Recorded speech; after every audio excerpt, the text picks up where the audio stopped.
Okay, let's unpack this. You know that feeling. Just staring at piles of information, articles, notes, whatever, and needing to find what really matters, Yeah. like now. Oh, absolutely. Information overload is real. Making sense of it, that's the trick.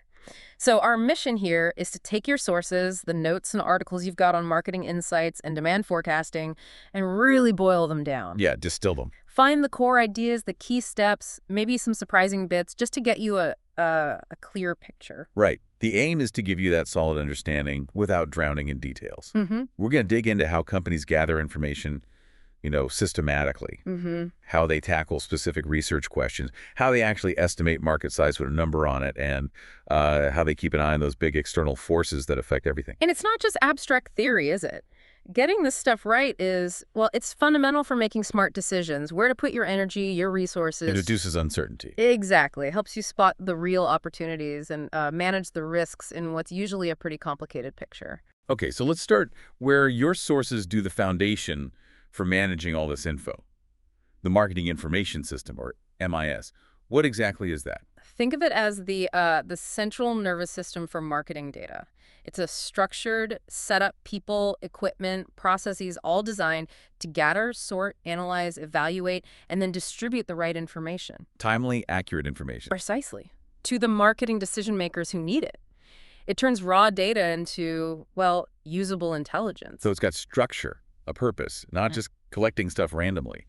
Your sources mention key components. First up, internal records. Right. This is data from inside the company. Often the bedrock is the order to payment cycle. Tracks everything, from the moment a customer orders something. Who looks by? Yeah, or signs a PO, right through invoicing, checking stock levels, shipping, and getting paid. That cycle alone must generate a ton of real-time data. What's selling, who's buying, inventory. Exactly. A gold mine, as you said.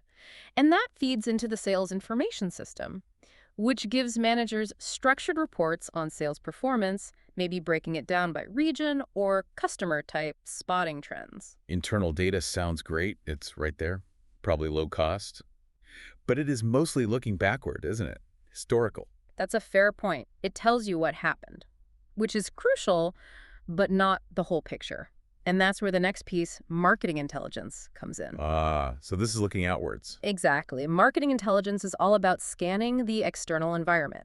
It's the ongoing effort to collect everyday information about what's happening out there, trends, competitor moves, shifts in the market, helps managers stay ahead of the curve, or at least, not get blindsided. So where does this intelligence actually come from? Seems like it could be anywhere. Well, your sources point to a few key places. The company's own sales team is huge.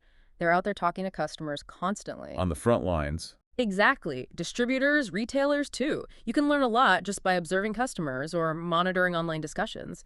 Companies might read trade publications, attend conferences, or even hire specialists to gather intelligence. It's about having your sensors pointed outward. Okay, so internal records are the company's own pulse. Marketing intelligence is the external radar.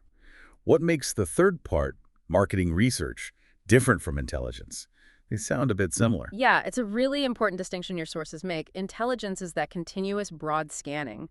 Marketing research, though, is focused. It's project-based. It involves designing, collecting, analyzing, and reporting data relevant to a specific marketing situation or problem the company needs to solve right now. Okay. So intelligence is like keeping your ear to the ground generally. Research is launching a specific investigation. Got it. Which leads us neatly into how you conduct that investigation, the marketing research process. Your sources lay it out step by step. They do. And it starts with the most critical step, absolutely foundational. Step 1, define the problem and research objectives. Get this wrong.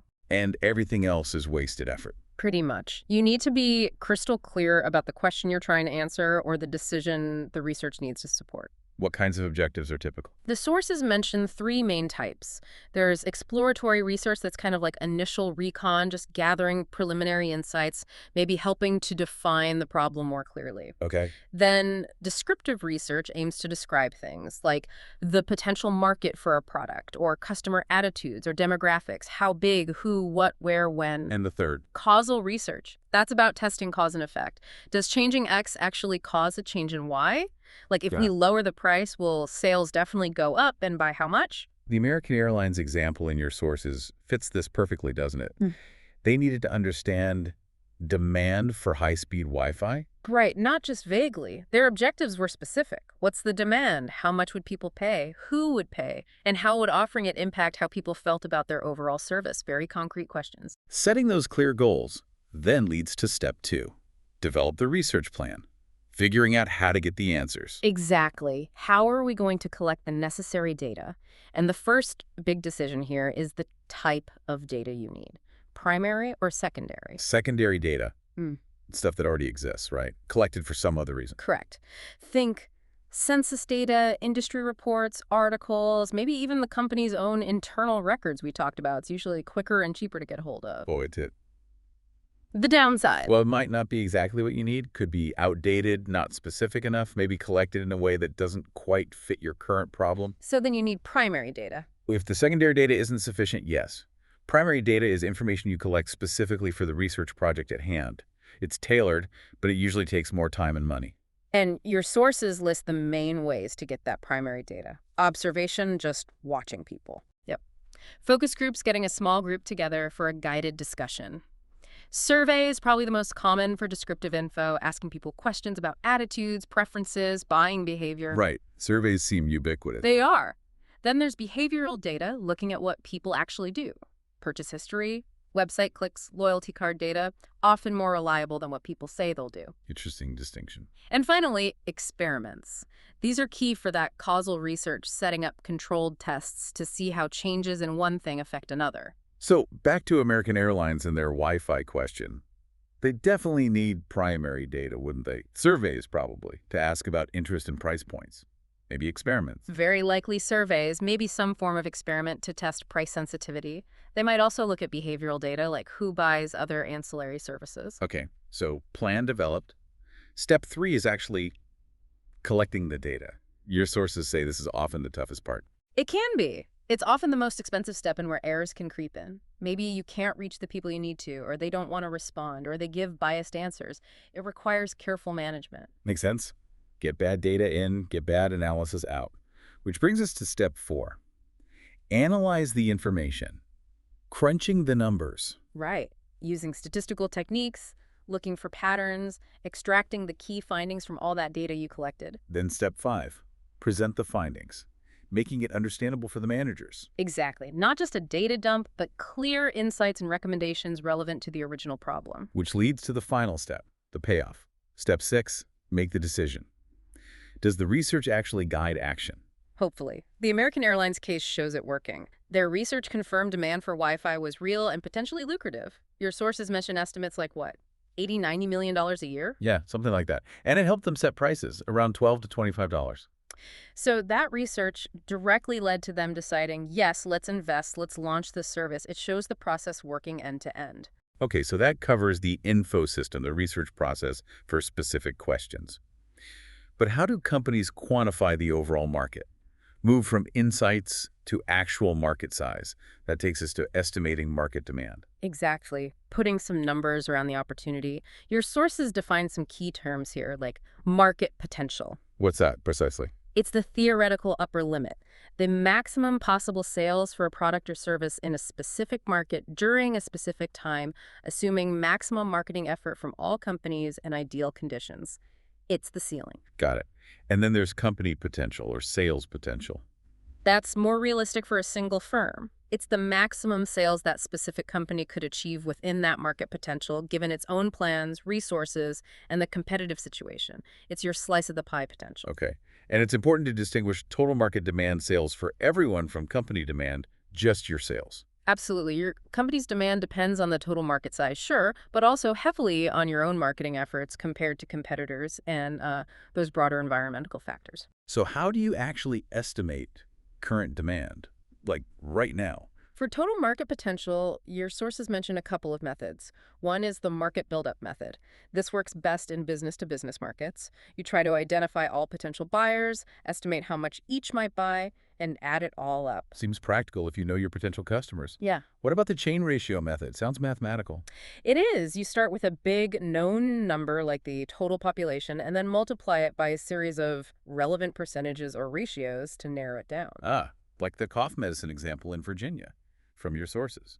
Start with U.S. population. Right. Multiply by Virginia's share of the population, sources say 2.6%. Then maybe multiply by the percentage of people who get coughs or the average amount spent on cough medicine per person. Each step refines the estimate. Breaks it down logically. What about estimating demand just for a specific area, like a state or city? You could use the market buildup method if you can identify buyers there, but more often, especially for consumer goods, companies use something called the multiple factor index method. How does that work? You identify several factors, usually demographic or economic data, for the area that you know correlate with sales of your product category. Things like population, income, retail sales maybe. You assign a weight to each factor based on how important it is, Right. and combine them into a single index number for each area.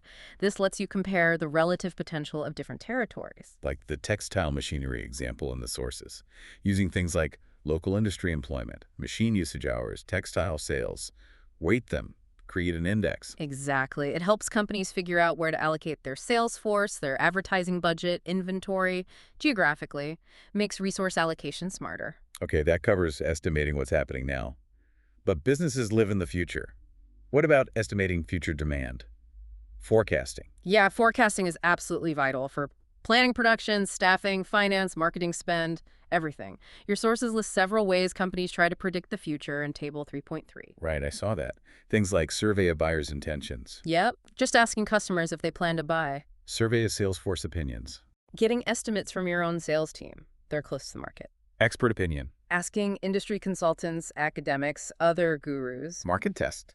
Trying it out small scale first, like in a test city, to see actual sales before a big launch. Exactly. And past sales analysis using historical data, looking for trends, seasonality, and using statistical models to project forward. Each sounds like it has pros and cons. Definitely. Depends on the product, how stable the market is, how far ahead you need to forecast, the data you have available. Often companies use a combination of methods. So we've got the information system, MIS, the focused investigation, research, ways to size the market, demand estimation and forecasting. But you mentioned earlier that none of this exists in isolation.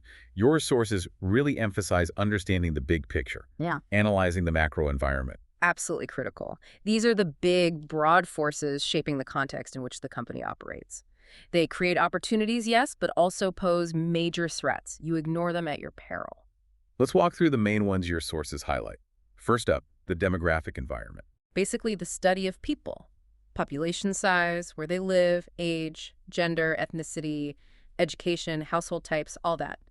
Your sources point to huge shifts like aging populations in developed countries, growing diversity. Different household structures, not just the traditional family anymore. People moving around. Right. And these aren't just stats. They change who your customers are, what they want, where they are. It's driving that move away from mass marketing towards targeting smaller, more specific micro markets. Makes sense?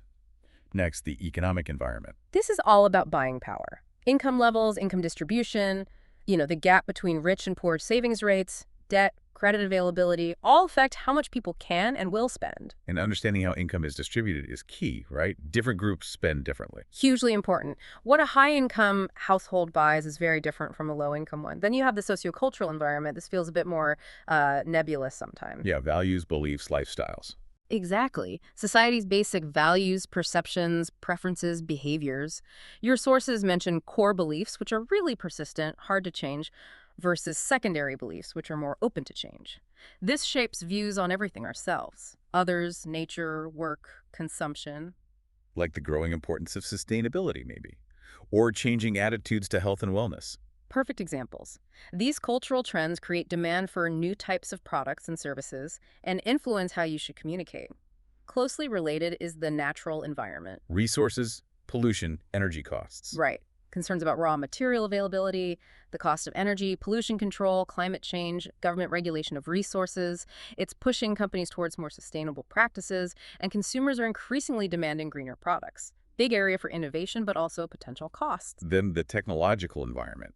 Seems like this one never slows down. It really doesn't. Tech creates new opportunities, whole new industries sometimes, but it also destroys old ones. Your sources talk about the accelerating pace of change, different levels of R&D spending, the focus on minor improvements versus big breakthroughs. And the potential downsides too, right? Unintended consequences, privacy, job displacement. Always a consideration.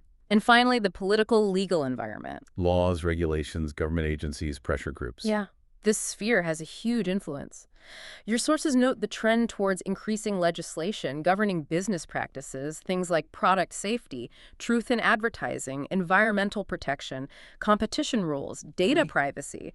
Companies have to navigate this complex web. Wow. Okay.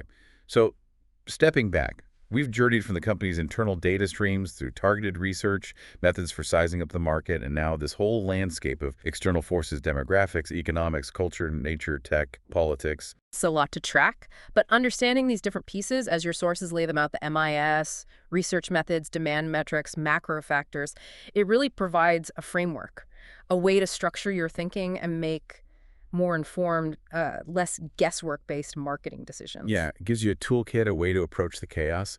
The sources definitely provide a solid foundation for getting your arms around it all. They really do. Show the components, the processes. Which kind of leaves you pondering this, doesn't it? Yeah. In a world just awash in data pouring in from all these places, internal systems, market scanning, specific studies, endless macro stats, how do the really successful companies actually synthesize all of that? How do they connect the dots between, say, a demographic shift, an internal sales trend, and a competitor's move, and use that synthesis not just to react, but to actually anticipate or even shape where the market is going next? That is the million-dollar question, isn't it? It goes beyond just having the data or the systems. It requires, I think, real analytical horsepower, constant curiosity, and that ability to see the bigger patterns emerging from all the noise. Definitely something to chew on.